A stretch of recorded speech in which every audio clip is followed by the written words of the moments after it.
Hey guys, Lorrena Magana here with NewFilmmakers Los Angeles. Today, I'm coming to you live from the world-famous Sunset Gower Studios. Thanks to Movie Maker magazine, I'm going to be presenting you with some of the most talented up-and-coming filmmakers hitting the 2012 Film Festival circuit. So come on, what are you waiting for? Let's check them out.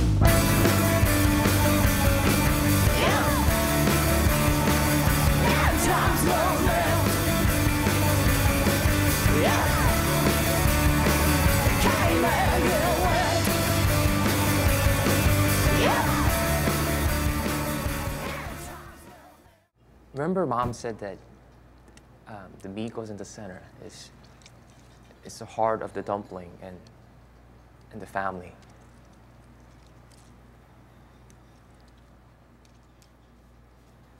You have to keep it close to your heart. But if you don't season it tightly, then the water can come inside and it can make the dumpling fall apart. Dumpling is about just a father trying to connect with his son, so he takes him to a prostitute to make him into a man. And the father believes that you just don't know a man until you fight him, so he actually challenges his son to a fight to try to get to know him more. How easy was it for you to find your two main actors?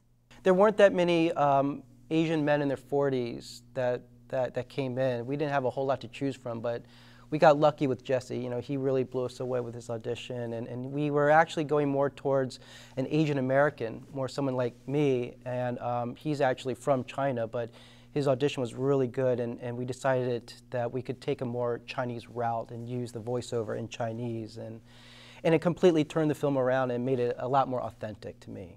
Sammy has a severe physical deformity, but it's actually kind of unique. There was something about us in the papers. Maybe you saw it. Oh, I never read the papers. Yellow journalism. The only way to remain moral is to remain uninformed. Bug Baby is a heartwarming tale of a young couple and their first child, whose name is Sammy. Although Sammy is actually a bug and he has a bloodthirsty appetite. So they want to do right by him because they know that he requires more care than they're able to give. So they want to put him up for adoption. So Mink Stoll, who plays the social worker, comes from the adoption agency to interview them, and it doesn't go very well. Were there any difficulties that you encountered? It was actually a Heart of Darkness shoot for most of the cast and crew. We had power outages, we had a crew member who was wounded in an accident on his way home from the set. We had to continue shooting for the duration, most of the shoot, not knowing whether he was going to make it. We had people getting sick on set, we had tantrums, we had neighbors calling the police because they thought we were shooting porn.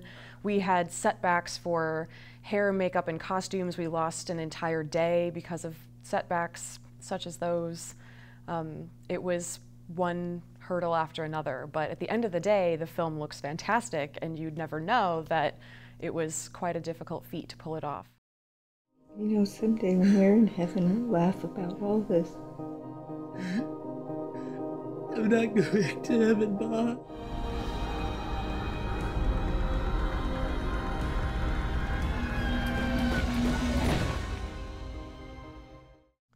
Ticket to Hell is, the main story is about a mother and her child, and the mother's very sick, dying, and basically it's the child doing everything and anything he can to save her. Where do you draw your inspiration from? I'd say each film is different, you know. I'd say this one, I definitely wanted to watch a movie with a strong negative character arc, because this one has that, and, you know, I went directly to, you know, Darren Aronofsky, Requiem for a Dream. You know, that was very much, it's a great, you know, film, and that feeling that you get from watching that movie is just, you know, you just, every time I watch it, I'm just like, oh God, oh, I know what's gonna happen, but, you know, it's just not good. Oh my goodness, it's so big. What could this be? I don't know.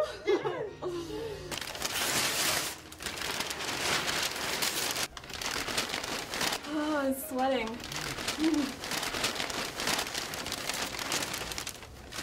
A very office Christmas takes place at a typical office Christmas party where a secret Santa exchange is going on. And one of the ladies in the office has a crush or is trying to impress another coworker, and so she gives her an unconventional gift. Any difficulties? I would say mainly the claustrophobic old lady wrapped up in wrapping paper. Yeah. That was probably the main one. She probably doesn't act anymore. She quit the business. She quit. Fight until we won, go Bears! Brave they are, and braver they will be. Never gonna beat my Maverick pie. Never gonna take those Mavs alive. A solemn oath to thee. The Mighty Mavericks is a film that's about a junior college football team that right before the season, they lose their funding. And it's what the fans do to get the team back. And it was inspired by the fans of Missoula, Montana, because they are so passionate. How long was your shooting process? The film took about 6 years to make, and most of that was post, because we shot it in 13 days or 2 weeks. Post and the editing took a long time, trying to merge the improv with the script, and I think a lot of the improv was stronger than the actual script, so it took a lot of time in editing to kind of figure it out. Why did you choose to make a mockumentary? I chose to make a mockumentary because I wanted to do a feature film, and my day job is working in reality television. So I had a lot of experience with run and gun documentary filmmaking, and so I kind of merged the two worlds. I gave everything to you! Everything! You shouldn't have come here, Steve. This is all wrong. Why are you here? I have this great idea for a show. It's a story of two brothers who used to run a dance company in the communist era in Hungary.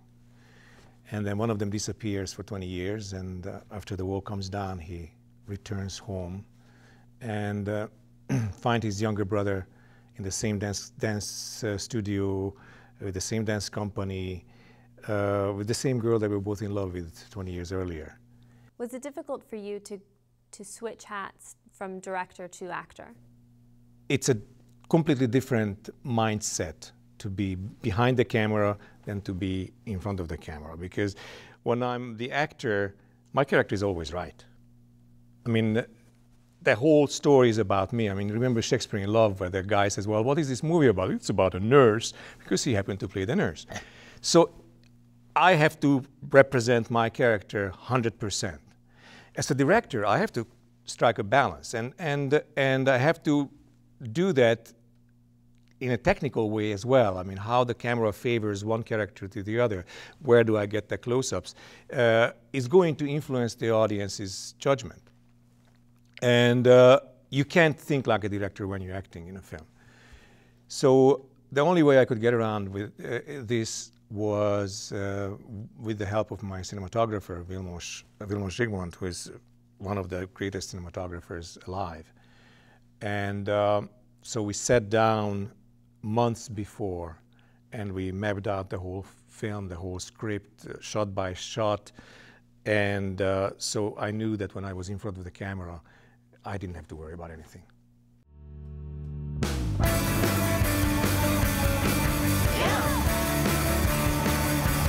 Time's low.